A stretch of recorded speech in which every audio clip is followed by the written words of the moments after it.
आदित किया गया है। फीनिक्स पक्षी की आंखों से एक जलती हुई आंसू की बूंद गिरी, जो एक आदमी के जूते पर टपक गई। आदमी ने जल्दी से जूता उठाया और देखा कि आंसू की गर्मी से जूते की तलवी तक झलकर छेद हो गई थी।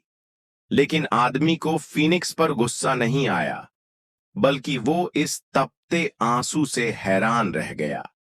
उसने देखा कि फीनिक्स अब मरणासन्न अवस्था में है, तो उसका दिल पसीज गया। उसने तुरंत ही फीनिक्स को जकड़ने वाली लोहे की जंजीरें तोड़ दीं। जैसे ही फीनिक्स को आजादी मिली, उसका शरीर तेजी से गर्म होने लगा और कुछ ही पलों में वह फिर से आग की लपटों में घिर गया, पूरी तरह से जीवन से भर गया। फिर वह अचानक आसमान की ओर उड़ गया और बादलों को चीरते हुए दूर चला गया। जाने से पहले उसने आदमी को धन्यवाद देने के लिए एक चमचमाती, गर्म और इंद्रधनुषी रंगों से सजी अपनी एक पंख भेंट की। लेकिन जब वह आदमी वापस महल लौटा और बताया कि उसने फीनिक्स को पकड़कर फिर छोड़ दिया, तो राजा ने उसे तुरंत पकड़वा लिया और फांसी की सजा सुना दी। आदमी ने खुद को निर्दोष बताया और फीनिक्स की दी हुई पंख दिखाने की कोशिश की, पर वो पंख अब बेजान हो चुका था, मुड़ा हुआ और फीका, जैसे कोई टूटी चीज हो।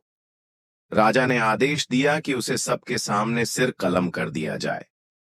ठीक उसी समय वह पंख अचानक जलने लगा और एक तेज प्रकाश के साथ फीनिक्स फिर से प्रकट हो गया। वह महल के ऊपर उड़ने लगा और फिर जाकर महल की सबसे ऊंची मीनार पर बैठ गया। उसकी रोशनी ने पूरे महल को जगमगा दिया। अब सभी को यकीन हो गया कि आदमी सच कह रहा था। राजा को मजबूरी में उसे माफ करना पड़ा और इनाम के तौर पर एक शानदार पोशाक दी।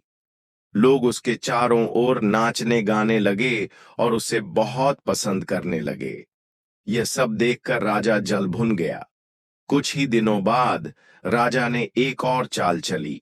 उसने कहा कि वह बर्फ के देश की राजकुमारी से विवाह करना चाहता है और उस आदमी को भेजा कि वह राजकुमारी को लेकर आए। आदमी लंबी यात्रा के बाद बर्फीले देश की तलहटी में पहुंचा। उसे यह देखकर हैरानी हुई कि पूरा देश एक ऊंचे पर्वत पर बसा था।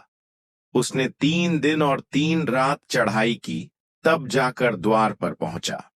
वहां कोई पहरेदार नहीं था, तो वह चुपचाप अंदर जाने की कोशिश करने लगा। लेकिन तभी एक पारदर्शी बर्फ की दीवार उसके रास्ते में आ गई। वह सोच ही रहा था कि अब क्या करे।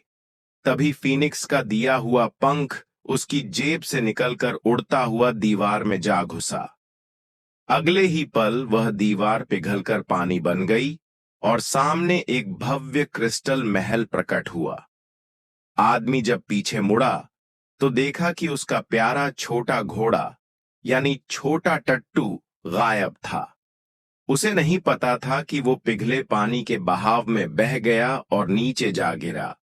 लेकिन सौभाग्य से उसके बर्फ में फंसे जूते ने उसकी जान बचा ली।